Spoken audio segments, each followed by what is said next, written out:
Dernièrement, certains ont décidé d'interdire l'exportation de certains produits alimentaires vers le Burkina Faso. Très bien. Ils ont donné une durée. Nous ferons en sorte que, à la fin de cette durée, nous interdirons l'entrée de ces produits sur notre territoire. On nous traite de putschistes. Nous ne sommes pas français, nous ne comprenons pas ce que ça veut dire.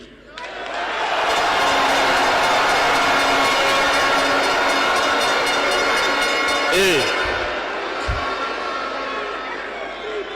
les valets locaux, qui sûrement ne comprennent même pas le sens profond du mot, nous appellent aussi putschistes. Très bien, on se l'approprie. Au fil de ces années, pour ce qui concerne le Burkina Faso, vous avez dû remarquer, tous les corps ont été déstructurés. Plus d'entraînement, plus rien pour l'armée. Ils ont imposé dans tous nos états-majors, toutes nos écoles et toutes nos structures stratégiques ce qu'ils ont appelé des conseillers militaires. Lorsque nous nous sommes révoltés le 30 septembre 2022, la première des choses était de chercher à savoir qui sont ces conseillers militaires et où ils étaient. Nous avons donc pu identifier que le mal est profond. Et la première des choses était de leur demander de quitter notre armée.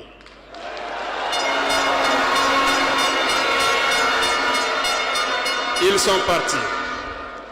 Et ce que je vous disais il n'y a pas longtemps, vous ne pouvez pas espérer retrouver votre objet perdu en faisant appel à celui qui vous l'a volé de venir vous aider à le chercher. Lorsque nous avons déjà demandé aux conseillers de partir, nous avons senti des manifestations. On nous a fait comprendre qu'on ne pourra pas s'en sortir sans eux. Et à chaque fois qu'ils nous le disaient, ça s'est traduit par des attaques d'envergure sur le terrain. Nous avons bien reçu le message. Lorsqu'à l'orée de l'année 2023, nous avons décidé de dire donc aux forces étrangères présentes ici de partir parce que nous voulons lutter en burkinabé.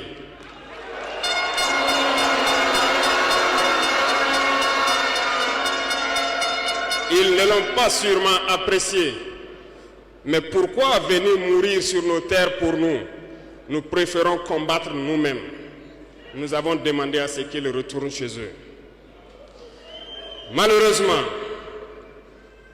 je vous le dis ici aujourd'hui, comme j'aime le dire, la colonisation est rentrée. Il y a des esclaves de salon qui n'ont toujours pas compris. En son temps, des officiers militaires nous ont écrit et nous ont approchés pour nous dire que c'était une très mauvaise décision et que nous n'allons pas tenir 2 mois. Des fiches ont été écrites. On nous a transmis ces fiches pour nous faire une analyse stratégique de leurs pensées. Nous avons dit, c'est soit nous sommes souverains ou nous restons esclaves à jamais. Effectivement,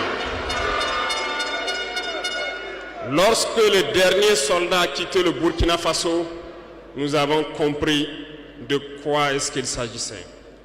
Les attaques se sont enchaînées immédiatement. Déou, Tinakov, Partiaga, ainsi de suite. Mais ce qu'ils avaient oublié, c'est que le peuple du Burkina Faso avait compris notre message et s'était engagé sur la même voie que nous.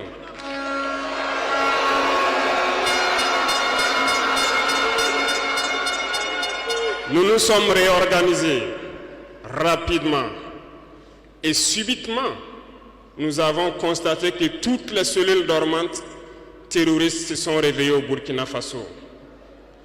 On a réorganisé l'armée au plus vite, à une vitesse inégalée. Nous avons créé plusieurs unités et même si plusieurs autres sont à venir, nous les avons équipées. Et aujourd'hui, cet équipement se poursuit parce que dans les jours à venir, les mois à venir, ce que vous allez voir venir au Burkina Faso doit faire de notre armée une puissance à craindre.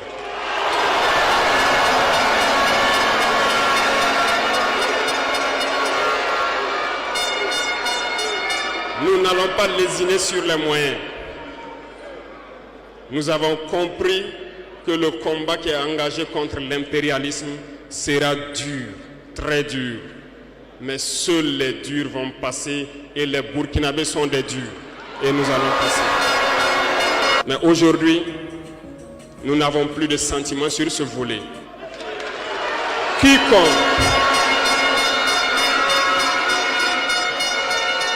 Quiconque va trahir sa patrie au profit de l'impérialisme, il sera traité comme tel. Nous avons mis en garde pendant plus d'1 an les valets locaux, les esclaves de salon, pour qu'ils ne trahissent pas leur patrie au profit de l'impérialisme. Certains ont compris, se sont rangés. D'autres n'ont pas compris, peut-être se croyant plus malins. Mais aujourd'hui, nous n'avons plus de sentiments sur ce volet.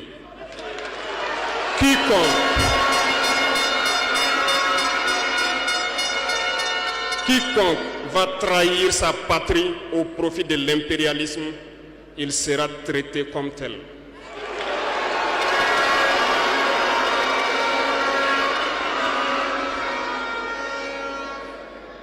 Revenant à notre fameuse CEDEAO. Depuis que nous avons décidé de quitter la CEDEAO, les esclaves de salon ont été actionnés partout. Ils veulent faire peur au peuple. Ils veulent faire peur à tout le monde. Dieu merci. Dans un passé récent, il n'y avait qu'une poignée de gens qui avaient droit à la parole. Sur les plateaux télé, c'est ce qu'ils se disaient, qui étaient donc prêts pour l'évangile. Aujourd'hui, avec les nouvelles technologies, qui ont bien sûr des avantages et des inconvénients, tout le monde a droit à la parole. Et je pense que les Wanyis sont les premiers à confirmer cela.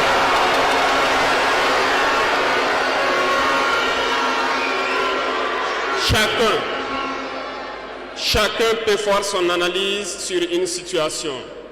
On peut certes se tromper, mais lorsqu'on vient vers nous pour comprendre, nous sommes bien ouverts pour vous expliquer les démarches. Ici, nous allons vous expliquer pourquoi nous avons quitté cette CEDEAO et vers où nous partons. Souvenez-vous que c'est en 1975 que ça a été créé. Et ça a été créé pour la majorité des chefs d'État putschistes, comme ils aiment le dire.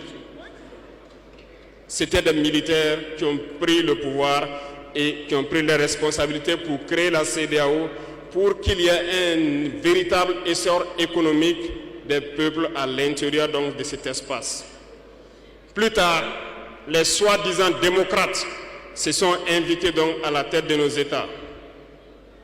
Ils ont vidé complètement la communauté de son fondement. Lorsque le 26 juillet, le Niger a décidé de prendre son destin en main, nous étions surpris de voir la CEDEAO apparaître de je ne sais où avec une force en attente. Où était cette force? Lorsque des milliers et des milliers de Nigériens étaient tués par les terroristes, où était cette force lorsque des milliers de Maliens, de Burkinabés mouraient sous les balles des terroristes? Ils ont dit que par la force, ils allaient déloger donc les vaillants fils du Niger qui ont pris le destin en main du pays. Croyez-vous que ce sont des femmelettes qui sont au Niger? Il y a des combattants là-bas. L'armée nigérienne est guerrière. Ils combattent depuis des années. Ce n'est pas une armée de défilé ou une armée de maintien de paix. Et les armées de l'AES ont décidé de s'unir Nous attendons cette force en attente.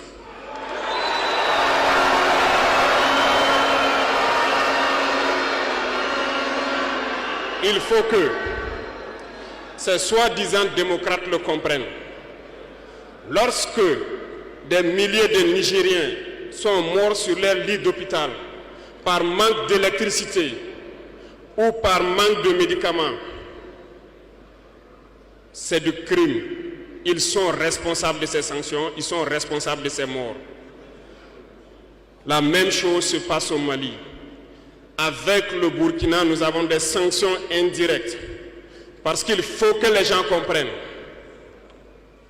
Lorsqu'ils prennent leurs consignes de l'autre côté, ils viennent, ils font tout pour l'appliquer. C'est honteux. Certains ont décidé de ne pas fournir l'électricité à nos pays. Ce n'est pas gratuit, nous payons. Et ça contribue à leur économie.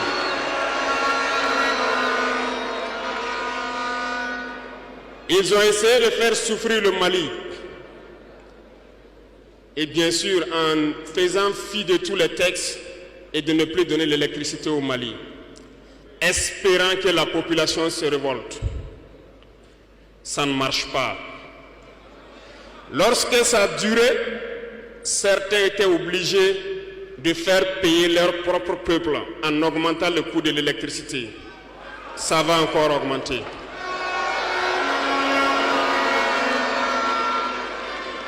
Cela nous donne plusieurs leçons. Plusieurs leçons en ce sens que l'indépendance que nous prenons, la souveraineté que nous prenons, nous devons tout faire pour qu'elle soit. Ils nous ont donné de très belles leçons et nous avons très bien compris.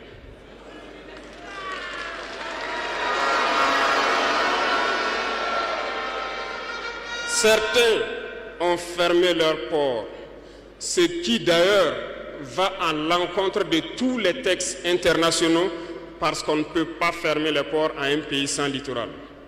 Ils l'ont fait, ils ont violé les textes. La communauté internationale n'a pipé mot. Personne n'a parlé dans la CEDEAO.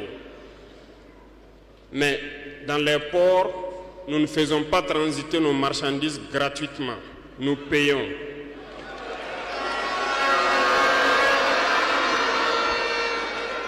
Et ceux-là qui le font récoltent aujourd'hui les pots cassés.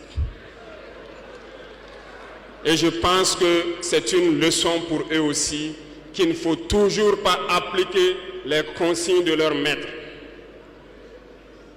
Il faut qu'ils le comprennent pour toujours. La CEDEAO n'a jamais fait un communiqué pour féliciter une victoire de nos armées.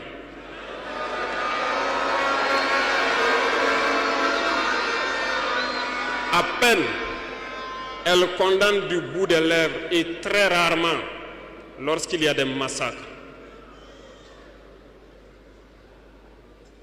Où est cette CEDEAO des peuples? Bref, nous ne pouvons pas citer tout le mal qui a été fait à nos peuples, mais nous avons décidé en toute âme et conscience de nous retirer et de nous concentrer sur notre organisation commune qu'est l'AES.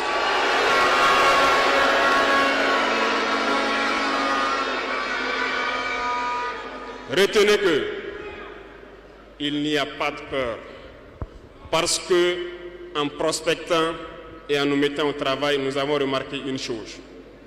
Dernièrement, certains ont décidé d'interdire l'exportation de certains produits alimentaires vers le Burkina Faso. Très bien. Ils ont donné une durée. Nous ferons en sorte que, à la fin de cette durée, nous interdirons l'entrée de ces produits sur notre territoire.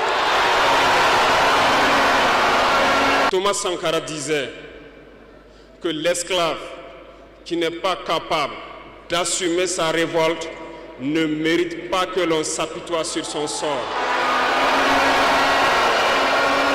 Cet esclave répondra seul de son malheur s'il se fait les illusions sur la condescendance suspecte d'un maître qui prétend l'affranchir. Seule la lutte libère. Et je m'en vais vous dire que si pour se libérer, un esclave se fait des illusions sur la providence d'une croyance que son maître lui a imposée pour le maintenir dans les ténèbres, il se fout le doigt dans l'œil. Il restera à jamais aveugle dans les ténèbres et ne verra jamais le jour. C'est un message à toute l'Afrique. Et le Burkina Faso est solidaire et soutient tous les peuples d'Afrique qui souffrent le martyre. Mais nous voulons aussi dire qu'il est temps que les Africains arrêtent de s'apitoyer sur leur sort, de se morfondre, de se lamenter. Il faut lutter. Ça ne viendra pas du ciel tout seul. Il faut lutter d'abord et Dieu va vous aider. Et le Burkina Faso est prêt à aider tous les peuples qui vont mener cette lutte.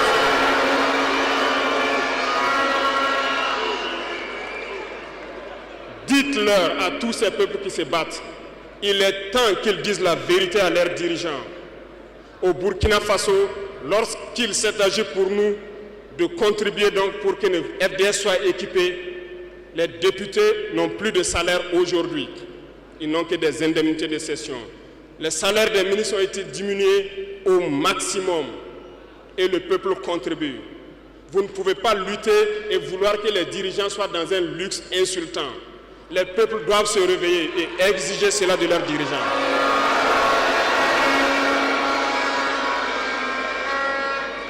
Et pour terminer, je lance donc un appel à tous les peuples de l'AES, à travers vous, pour qu'ils restent unis et solidaires. Toute souffrance a une fin.